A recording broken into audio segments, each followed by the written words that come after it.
Bonjour à tous et à toutes, enfin plutôt bonsoir. Aujourd'hui, dans ce petit live, je vais vous parler du stress et de la naturopathie.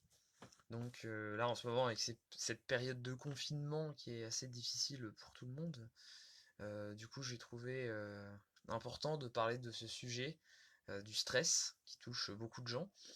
Donc déjà pour commencer, je pourrais dire que le stress lié à ce confinement est quelque chose de normal, étant donné que on n'est pas habitué, on n'est pas fait pour rester chez soi à longueur de journée. Mais ce confinement peut aussi être l'opportunité de se redécouvrir, de, euh, de faire un voyage intérieur, de se ressourcer, de revenir à l'intérieur, de, de se reconnecter avec son vide intérieur et pouvoir ainsi en faire une force et se développer intérieurement et donc aussi ensuite après extérieurement. Euh, donc à ce titre, ça peut être l'occasion de pratiquer des pratiques méditatives, par exemple le yoga, le qigong, qui en plus peut être ludique, peut même être fait avec des enfants. Euh, c'est c'est, euh, c'est quelque chose qui peut être important pour tenir le coup, pour être bien. Ah, je vois Julie qui me dit Hello Jérôme, ah oui, coucou, coucou Julie, euh, bonne soirée. Bah, là, dans cette vidéo, je parle du stress lié au confinement et de la naturopathie. Donc bah, si tu as des questions, n'hésite pas. Euh, Là, je parlais justement en fait des pratiques méditatives qui peuvent aider lors de ce confinement et qui peuvent être l'occasion justement de se retrouver soi-même, de faire un voyage intérieur, de se créer un peu une petite bulle en fait au fond de soi, de vide, mais le vide c'est aussi l'infini, donc on peut y mettre aussi ce qu'on veut, on peut, euh, on peut redécouvrir le fait que son bien-être vient de l'intérieur de soi, et justement développer ce bien-être intérieur dans ce vide intérieur, et donc se connecter à l'infinité entre guillemets de soi, et donc au potentiel de soi. Euh, En plus de toutes ces pratiques méditatives, vous pouvez très bien vous aider avec de la phytothérapie, par exemple avec la gémothérapie, donc, qui consiste en des extraits de bourgeons, donc qui sont des concentrés en fait des plantes et qui ont toutes les vertus de toute la plante. Donc ça c'est intéressant en fait parce que c'est assez puissant et ça a la vertu de la plante entière en fait, que ce soit la racine, les feuilles, tout quoi en fait, les fleurs et donc c'est assez efficace.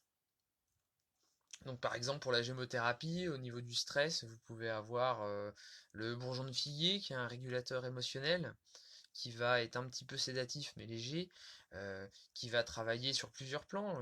Le tube digestif, qui en période de stress est surstimulé, là ça va réguler, calmer, apaiser en plus les muqueuses, favoriser la digestion. Et surtout, ça va travailler sur l'axe hypothalamo-hypophysaire, surrénalien. Donc ça va travailler sur cet axe-là dans la gestion des émotions. Ça va aider justement à gérer les émotions parce que ça travaillera sur cet axe. En plus de ça, il y a un effet antidépresseur direct aussi, léger. Donc c'est quelque chose qui est très intéressant quand on a du mal à canaliser ses émotions, qu'on a tendance à être très sensible, à partir dans tous les sens, avoir des angoisses, des phobies, des obsessions. Donc là, ça aide beaucoup à retrouver la paix. Après, en association aussi, vous pouvez trouver le bourgeon de tilleul. Donc les deux se marient très bien. Le bourgeon de tilleul, lui, il va plus être sédatif. euh, il va avoir les vertus en fait de la tilleule. Donc il va être très bien quand on veut aller dormir, par exemple, avant d'aller se coucher. C'est très intéressant. Et il va aussi être bien s'il y a des crises de panique, de l'anxiété, de l'irritabilité. Il va calmer, il va aider à apporter de la sérotonine, donc qui est l'hormone de la détente, du bien-être. Ensuite aussi, on pourrait citer aussi le ginkgo biloba, qui lui est plus un antidépresseur direct. Il aide à réoxygéner le corps en général, le sang, et il a un effet antidépresseur direct, anxiolytique. Donc il a un lien, il va agir un petit peu comme certains médicaments aux benzodiazépines, pardon, en jouant sur les taux de GABA, sur les récepteurs au GABA. Et en plus de ça, il va jouer comme les anxiolytiques de type inhibiteur de la monoamine oxydase. Donc il va inhiber la dégradation des neurotransmetteurs, de sorte, dans les fentes synaptiques en fait, parce qu'il y a des échanges dans les fentes synaptiques, l'interconnexion entre deux neurones, et donc la monoamine oxydase, elle, sert à dégrader les neurotransmetteurs qui ont été sécrétés en trop. Donc en inhibant...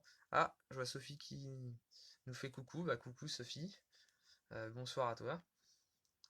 Et donc, je disais, la monoamine oxydase, elle dégrade les neurotransmetteurs qui ont été sécrétés en trop, et du coup, en l'inhibant, eh bien, on va inhiber cette dégradation de neurotransmetteurs. Du coup, le taux de neurotransmetteurs dans la fente synaptique va être plus élevé, et du coup, bah, ça confère cet effet antidépresseur, voilà, cet effet voulu quoi, pour gérer le stress.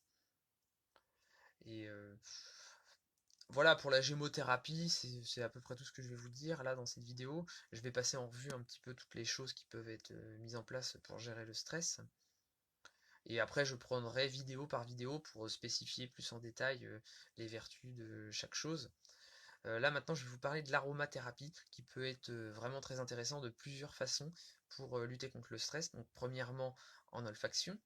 Donc là, il y a des vertus liées aux principes actifs, aux molécules chimiques, bioactives qu'il y a dans les huiles essentielles, donc qui vont arriver dans les narines et se fixer sur les récepteurs olfactifs. Mais il y a aussi des vertus énergétiques.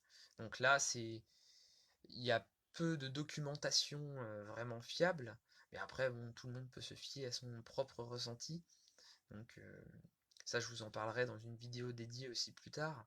Donc, par exemple, pour développer la confiance en soi, je pourrais citer le laurier noble.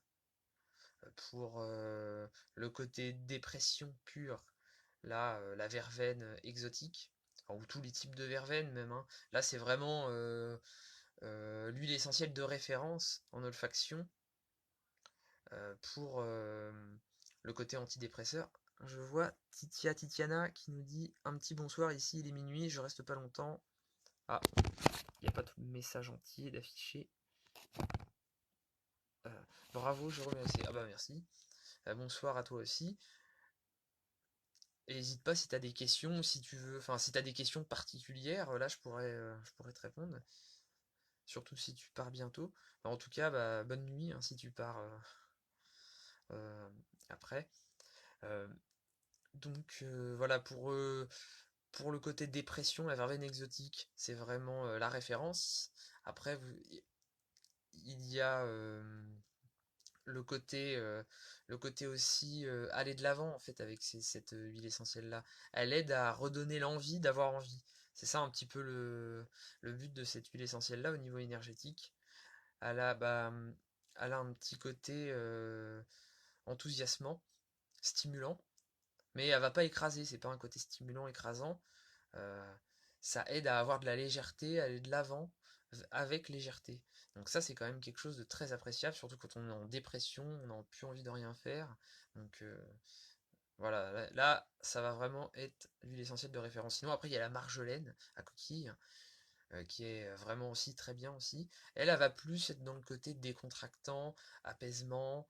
euh, voilà, elle est très utile hein, dans ces cas-là aussi. Il y a la bergamote, donc qui est un petit peu comme la verveine, va aider à retrouver l'envie d'avoir envie. Ensuite, après, quand il s'agit plus de nervosité, de problèmes de régulation émotionnelle, là va y avoir le petit grain bigarade qui aide à décontracter toutes les tensions. Il va y avoir aussi le néroli. Bah là, le néroli, là, enfin c'est même au-dessus du petit grain bigarade, mais bon, le petit grain bigarade est beaucoup plus bon marché, puisqu'on peut l'avoir à peine 3 euros euh, en général pour une fiole, alors que le néroli c'est plus 50 euros la fiole de 5 millilitres. Alors que pour le petit grain bigarade, vous disiez 3 euros pour 10 millilitres, donc bon, c'est pas tout à fait pareil. Mais bon, le néroli c'est quand même vraiment le top. Donc le petit grain bigarade en fait c'est lié à la feuille de l'oranger, alors que le néroli c'est la fleur. Bah, d'ailleurs on dit que les infusions de fleurs d'oranger sont très bonnes pour le stress. Bah là c'est l'huile essentielle, donc c'est voilà, c'est plein de bonnes énergies. Donc, euh, donc voilà, donc là je vous parle de niveau énergétique et psycho-émotionnel au sens large, hein. Euh, Ensuite, après, pour le côté émotionnel, il va y avoir l'ilang-ilang. Enfin, toutes les huiles essentielles ont des vertus psycho-émotionnelles, mais c'est juste que il y en a qui vont être plus spécifiques dans un domaine ou dans un autre. Et ensuite, après, là, tout ce que je vous dis, c'est des généralités. C'est aussi à vous de trouver en fait l'huile essentielle qui vous correspond le mieux, selon bah, votre personnalité, vos goûts, tout. Donc, bah, n'hésitez pas hein, à tester différentes huiles essentielles jusqu'à trouver, je l'espère pour vous, donc l'huile essentielle qui vous correspond le mieux par rapport à vos problématiques et à vous en général hein, pour vous développer. Euh, pour le côté, par exemple, apaisement, paix, retrouver la paix, là, moi ce que je conseille c'est le nard de l'Himalaya, je trouve que c'est vraiment le top du top. Euh, Après, c'est personnel aussi, hein. C'est ce que c'est mon ressenti personnel, mais c'est vraiment une huile essentielle qui aide à vraiment trouver la paix quand on a le cerveau qui mouline dans tous les sens, qu'on veut se reposer mais qu'on n'y arrive pas. Là, c'est vraiment le top. C'est une huile essentielle assez particulière parce que elle est issue d'une plante sacrée, donc le nard de l'Himalaya, qui n'est pas cultivée à grande échelle industrielle parce qu'il y a un grand respect en fait traditionnel de cette plante qui a été notamment utilisé pour embaumer les momies, pour les aider à partir en paix, mais ça sert aussi à faire du bien aux vivants. Donc c'est beaucoup utilisé en soins palliatifs du coup. Euh, c'est vraiment une huile essentielle qui est vraiment très apaisante, qui aide à trouver la paix quand on a trop de réflexion. Et, Et vraiment, quand on a goûté à ces vertus thérapeutiques, on en aime limite le goût, enfin l'odeur, pardon, alors qu'elle pue, hein, pour être, être poli, elle sent pas très très bon, elle a une odeur assez forte, malgré le fait qu'elle est utilisée en parfumerie. Oui, parce qu'elle peut servir en parfumerie de note de fond, donc pour stabiliser l'odeur, parce que certes il y a la note de tête, la note de tête, c'est celle qui va être plus pulsatile, qu'on va sentir tout de suite, et qui va partir vite. Note de cœur, qui va plus être au milieu, enfin entre les deux, quoi, entre la rapidité fulgurante et le fait d'être bien ancré, comme la note de fond, qui elle, du coup, va aider à stabiliser l'odeur pour que le parfum puisse durer plus longtemps, en fait. Donc voilà, bah oui, on peut faire des parfums avec des huiles essentielles. D'ailleurs, vous pouvez faire des parfums thérapeutiques hein, avec des huiles essentielles anti-stress. Donc bah ça justement, ce sera le sujet d'une autre vidéo. Euh, pour le côté aussi donc apaisement, il y a l'angélique. L'angélique qui est symbolisée par un ange en fait qui vous aide, qui vous prend par la main et qui vous aide à faire ce dont vous avez besoin pour prendre soin de vous. Donc elle va être très utile notamment quand il y a des cas d'addiction. Là vraiment c'est l'huile essentielle de référence.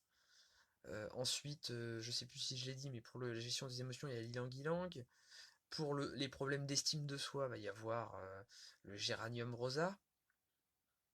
Après, sinon, le bois de rose, il va y avoir. Il y a pas mal après, d'huile essentielle par pathologie, hein. Enfin, par pathologie, pardon, par typologie, on va dire, de mal-être. Vous voyez, par exemple, pour accepter une situation, la marjolaine va être bien. Aussi pour l'agitation, pour les chocs émotionnels, la lavande, la camomille, donc les deux camomilles, hein, que ce soit romaine, que ce soit la camomille noble ou matricaire. Pour, pour aussi, donc aussi des chocs émotionnels, le géranium est très bien, l'huile essentielle de géranium est vraiment très bien. Elle aide à retrouver en fait, l'amour de soi et l'amour des autres. Et l'huile essentielle d'hélicris d'Italie, alors là, elle aussi, hein, elle est plus connue pour les bleus physiques. Alors elle est absolument exceptionnelle pour ça, mais après pour les bleus émotionnels, elle est aussi intéressante. Donc elle peut même aider à traiter enfin traiter, entre guillemets, hein, je m'entends, soulager, je dirais plutôt, des problèmes psychologiques liés à la petite enfance. Donc euh, donc c'est intéressant pour beaucoup de gens, parce que beaucoup de gens peuvent avoir des soucis avec leur enfance, comme des soucis tout court, hein, des chocs émotionnels. Donc là, ça va aider.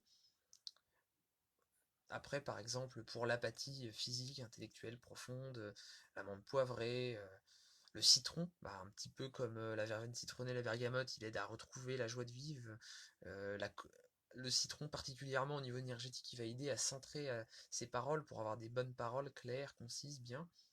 Bon, le laurier noble est aussi dans ce sens-là. La lavande, le pamplemousse, le romarin aident aussi pour ça.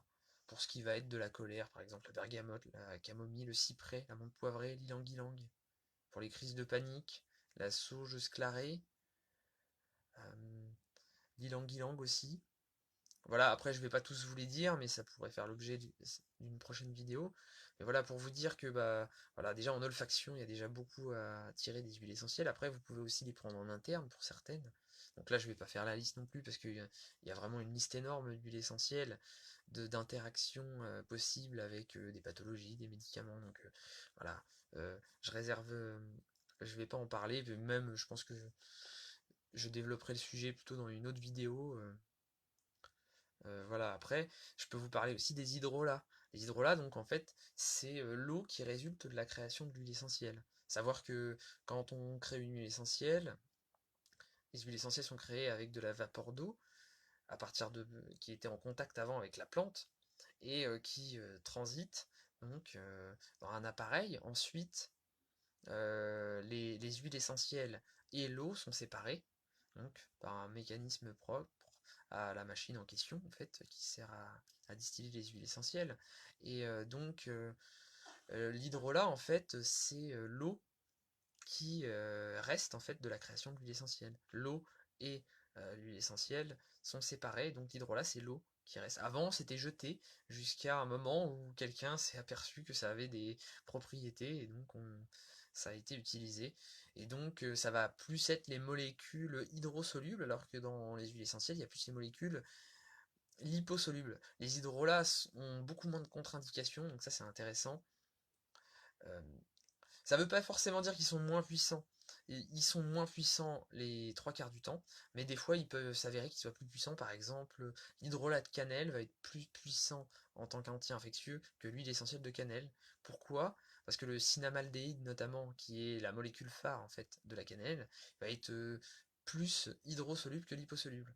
Donc du coup, on pourrait se dire qu'on va prendre l'hydrolat, que ça va être moins puissant, mais non, c'est le contraire. Et les hydrolats, eux, vont donc à part des exceptions, vont être moins puissants, mais ils vont être intéressants aussi pour le faire des cures émotionnelles, de détox émotionnel par exemple. Donc en général, il s'agit de mettre une cuillère à soupe dans un verre d'eau et de boire ça 3 fois par jour. Donc une cuillère à soupe de l'hydrolat, hein, bien sûr. Et donc l'action est plus sur la durée. En général, on fait des cures de 40 jours. Et ça a un effet moins puissant, mais qui a tendance à s'installer petit à petit. C'est assez appréciable. Donc voilà. Après, donc, vous pouvez aussi vous faire des infusions. Donc là, il y a des choses, parce que là, vous pouvez vous dire que bon, tout ce que je vous dis, il faut les commander. Avec le confinement, c'est pas forcément pratique. Bien que bon, la poste est encore ouverte certains jours de la semaine, ça met quand même du temps à arriver. Vous pouvez aussi, si vous voulez tout de suite faire quelque chose, aller en supermarché et vous acheter des infusions. Par exemple, l'infusion de camomille, l'infusion de fleurs d'oranger, de passiflore. Enfin, il y a vraiment plein de plantes, hein. Il y a la balotte, les scolzia, vraiment, vraiment beaucoup de plantes. Enfin, vous verrez maintenant dans les supermarchés, ils font un coin développé, enfin dédié à ça, au bio, aux infusions. Donc il y a vraiment du choix, c'est bien, assez bien expliqué par rapport aux vertus. Donc, euh, donc voilà, mais les bons, déjà, c'est tout bête, mais la camomille déjà, hein, notamment il y a de l'apigénine dedans, donc une molécule vraiment très intéressante, qui est régulatrice de beaucoup de problèmes de signalisation dans le corps, à tous les niveaux, inflammation, système immunitaire, c'est vraiment très bien.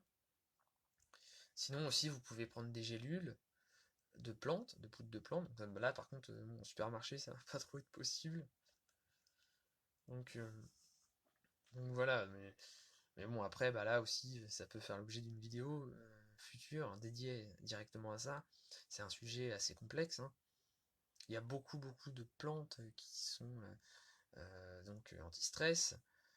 Selon le cas, une plante ou une autre va être mieux.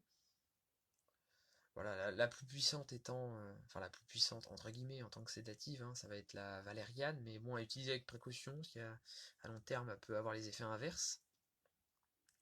Donc voilà, voilà, il faut toujours quand même demander l'avis d'un thérapeute, quand même quand il y a des choses, enfin des stress, des pathologies psychologiques importantes, parce que bah, faut pas faire n'importe quoi. En plus, ça peut interagir avec des médicaments, donc bon, parlez-en à votre médecin quand même, hein. En fonction du traitement, ça peut jouer.